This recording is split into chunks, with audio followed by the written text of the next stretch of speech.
www.l'internaute.com. Guerre nucléaire, menace sur l'Europe. Une troisième guerre mondiale possible. Cécile Vassal, la Russie a-t-elle intérêt à lancer une attaque nucléaire? Si le menace matérielle est réelle, d'un point de vue stratégique, une offensive nucléaire desservirait la Russie à plusieurs égards. L'opération militaire massive et l'encerclement de Kiev traduisent l'objectif du Kremlin de prendre le pouvoir de la capitale ukrainienne pour placer le pays sous son giron, le gouvernement russe ayant martelé sa volonté de maintenir la paix et de libérer les Ukrainiens des nazis au pouvoir. Mener une offensive nucléaire sur l'Ukraine reviendrait à anéantir le pays et serait une action contradictoire avec le projet de Poutine, surtout que le chef russe n'est pas porté en haute estime dans l'opinion du peuple ukrainien. Il faut aussi noter que faire usage de la force nucléaire sur un pays dénué de cette force de frappe n'est pas admis par le document, signé par le Kremlin en octobre 2020, qui limite le pouvoir nucléaire de Moscou à 4 cas exigeant une menace nucléaire effective à l'encontre de la Russie. Un tel affront n'a pas été adressé au Kremlin par l'Ukraine qui ne fait pas partie du club des puissances nucléaires, ni par l'Europe ou les États-Unis qui assurent ne pas vouloir entrer en guerre avec Vladimir Poutine.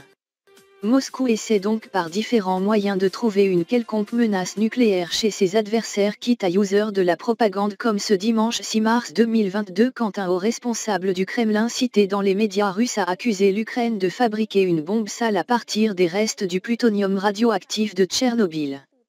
L'accusation relayée par le Parisien n'est pas la première du genre, mais l'Occident n'y accorde pas de crédit, d'autant que l'Ukraine a plusieurs fois répété ne pas avoir l'intention de devenir le 10e pays nucléarisé. Au-delà de ses intérêts militaires à Kiev, Moscou doit aussi composer malgré lui avec les autres puissances nucléarisées qui, si elles restent en retrait sur le front, ont pris position en faveur de l'Ukraine et lui assurent un soutien financier et matériel.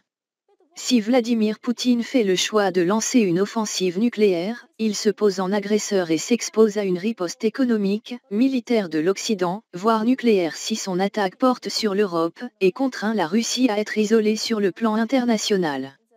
Une guerre entre la Russie et l'Europe. Nous ne sommes pas en guerre contre la Russie, a déclaré Emmanuel Macron dans son allocution du 2 mars 2022 au nom de la France et plus généralement de l'Europe. Aucune puissance occidentale n'envisage de prendre part directement au conflit en Ukraine, pourtant toutes ont pris position en faveur de Kiev et s'organisent pour fournir une aide financière au pays mais aussi un soutien logistique et militaire. L'Union européenne a ainsi débloqué 1,2 milliard d'euros pour soutenir l'économie ukrainienne mais compte aussi, et il s'agit d'une décision historique, financer la livraison d'artillerie militaire dont des armes létales à l'Ukraine à hauteur de 450 millions d'euros. Ces annonces en date du 28 février prouvent que l'UE n'est pas neutre et joue un rôle même indirect dans cette guerre. La France de son côté a envoyé des troupes militaires sur les bases de l'OTAN voisine de l'Ukraine comme en Roumanie. L'Europe justifie cette aide par le soutien nécessaire à apporter à l'Ukraine, lésée face à l'armada de la Russie, et insiste pour dire que ces actions ne sont pas menées contre le Kremlin. Dans le cas contraire, Moscou, habitué depuis le début de l'invasion de l'Ukraine à réécrire l'histoire à son avantage, pourrait utiliser cet argument pour lancer des offensives sur l'Europe. L'attaque d'une centrale nucléaire peut-elle sonner le début d'une guerre nucléaire? L'Agence internationale de l'énergie atomique, AIEA, ne cache plus sa vive inquiétude quant à la sûreté et à la sécurité des installations nucléaires ukrainiennes. 2 d'entre elles sont tombées dans les mains des occupants russes depuis le début de la guerre en Ukraine, Tchernobyl le 24 février et Zaporijjia, plus grande centrale d'Europe, le 4 mars. Depuis, le site de Tchernobyl a été coupé à 2 reprises du réseau électrique et à Zaporijjia la communication avec la centrale est difficile, mais la Russie assure que les ingénieurs ukrainiens travaillent toujours à assurer le bon fonctionnement des sites tandis que des experts russes fournissent une assistance consultative comme le rapporte le directeur général de l'AIEA, Raphaël Grossi. L'Ukraine livre un discours différent à l'organisation internationale et soutient que Moscou cherche à prendre le contrôle de façon totale et permanente des centrales nucléaires.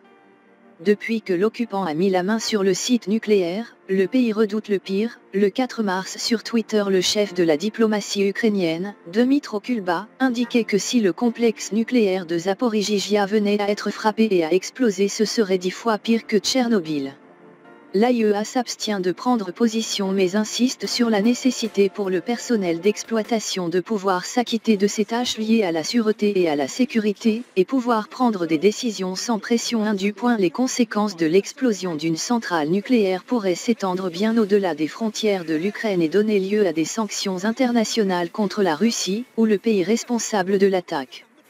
Toutefois, est-il vraiment envisageable que Vladimir Poutine prenne le risque d'exposer son propre pays, voisin de l'Ukraine, au risque radioactif? La frappe sur Zaporijjia peut, à l'instar des menaces verbales de Moscou, servir un but dissuasif. L'AIEA a appelé à cesser l'usage de la force et averti d'un grave danger si les réacteurs sont touchés.